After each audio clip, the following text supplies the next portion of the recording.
Cube Radio. Salut, c'est Charles Dran avec l'équipe dans 5 minutes. On s'intéresse aux sciences, à l'histoire et à l'actualité.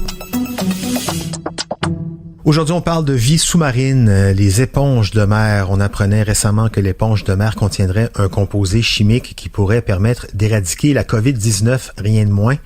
Je sais qu'on est tous tannés d'entendre parler de ce virus, mais il faut avouer que c'est quand même étonnant que l'éponge, à l'apparence si inoffensive, pour ne pas dire primitive, presque insignifiante, que l'éponge de mer puisse produire de telles armes antivirales en elle. Véronique Morin s'est intéressée à la question et, ce faisant, elle a découvert une bête assez extraordinaire.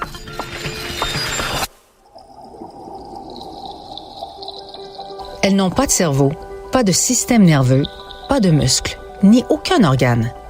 Elles font partie des animaux vivants les plus primitifs de la planète et pourtant, elles sont fascinantes. Non seulement parce qu'elles sont jolies à observer en plongée sous-marine, mais aussi parce qu'elles détiennent des propriétés antimicrobiennes, anticancérigènes et elles nous révèlent les secrets sur notre propre évolution. Les éponges. Il y en a de toutes les formes, de toutes les couleurs. La plupart vivent dans les mers salées, mais certaines évoluent en eau douce. Il existe plus de 8500 espèces d'éponges. Essentiellement, elles sont composées d'amas de cellules, sont recouvertes de petits pores qui filtrent l'eau de la mer et gobent les microbes, bactéries et autres. On en retrouve partout dans le monde, des eaux glaciales de l'Arctique et l'Antarctique, en passant par les tropiques et les lacs et les rivières. C'est tout simple comme organisme, mais en même temps, elles pourraient nous être extrêmement salvatrices.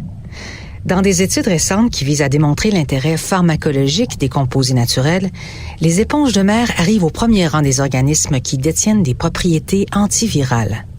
À force de filtrer les microbes, elles en sont devenues en quelque sorte des spécialistes. Une équipe canadienne, dont des chercheurs de l'Université de Sherbrooke font partie, a d'ailleurs démontré en plat de pétri qu'une molécule appelée allotakétal C, que l'on retrouve chez une éponge de mer de la côte ouest canadienne, s'avère être une défense redoutable contre la COVID et ses variants. Et à la différence des autres traitements anti-COVID, ce composé chimique naturel de l'éponge ne s'attaque pas directement au virus, mais renforce plutôt les cellules humaines pour empêcher qu'elles ne soient infectées. Mais l'idée de se servir de l'éponge de mer en recherche ne date pas d'hier. Il existe des centaines de milliers de publications scientifiques en lien avec les éponges qui remontent au début du siècle dernier.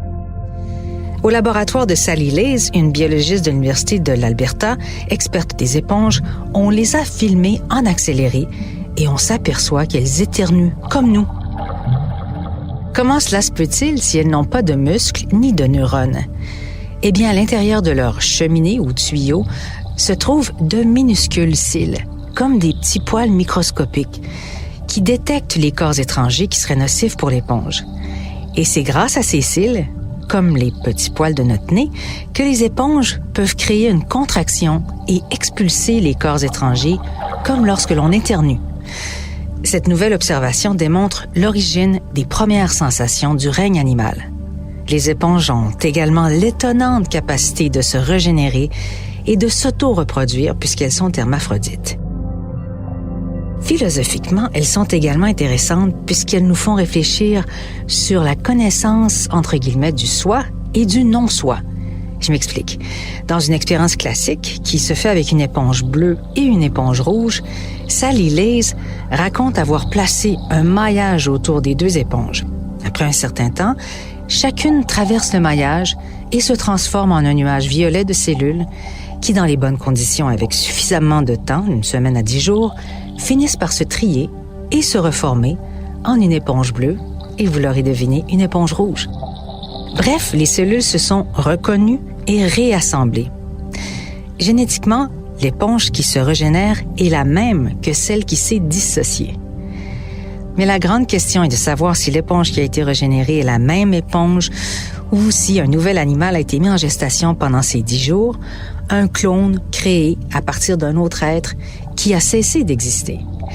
Et en ce sens, l'éponge répondra peut-être un jour à la question fondamentale, être ou ne pas être. Ouais, peut-être, je sais pas. Mais si elle peut nous aider à éradiquer le virus de la COVID de la surface de la Terre, ce serait déjà pas mal comme service à nous rendre. C'est fou, hein, quand même, comme on a besoin des autres êtres vivants sur Terre, même des éponges de mer, éponges sur lesquelles on va devoir veiller, bien entendu, si on veut qu'elles continuent à nous rendre de précieux services. Merci, Véronique Morin, c'était en 5 minutes.